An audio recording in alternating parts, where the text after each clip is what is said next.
यह कहानी है मनुष्य का पहला घर। यह उस समय की कहानी है जब मनुष्य को अपना घर बनाना नहीं आता था। उसे बाहर खुले आकाश के नीचे सोना पड़ता था, ठंड हो या बारिश हो या ज़्यादा गर्मी हो, हर मौसम में बहुत मुश्किलें होती थी उसे। तब उसने अपना घर बनाने की बात सोची। उसने खरगोशों को मिट्टी के ढेर के अंदर घर बनाते हुए देखा। उसने अपने लिए भी ऐसा ही घर बनाया, लेकिन मुश्किल यह थी कि इस घर की छत बार बार उसके सर पर गिर पड़ती थी। मिट्टी का यह घर मजबूत नहीं था। तब उसने ऐसा घर बनाने का तरीका ढूंढा जिसकी छत बार बार न गिरे।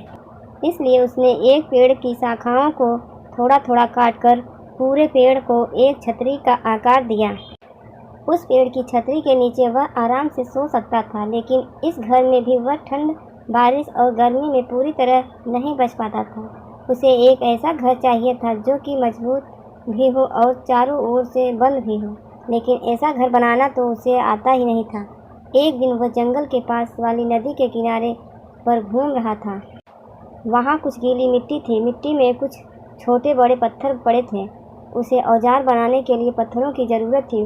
उसने गीली मिट्टी में पड़े हुए एक पत्थर को उठाना चाहा, लेकिन वह नहीं उठा सका क्योंकि पत्थर गीली मिट्टी में आधा धंसा हुआ था और चिपक गया था। पत्थर को मिट्टी से निकालने के लिए मनुष्य को काफ़ी मेहनत करनी पड़ी, लेकिन इस घटना से उसने एक बहुत महत्वपूर्ण बात सीख ली। उसने सोचा, यदि पत्थर को मिट्टी में डाल दिया जाए तो वह मजबूती से चिपक जाता है। इसका अर्थ यह हुआ कि यदि दो पत्थर को एक दूसरे के ऊपर चिपकाना हो तो बीच में गीली मिट्टी लगा देनी चाहिए। मनुष्य ने यह प्रयोग करके देखा और उसका प्रयोग सफल हुआ। बस फिर तो उसने एक के ऊपर पत्थर लगाए और ऊंची दीवार बना दी। इस तरह से उसने दीवार बनाना सीखा।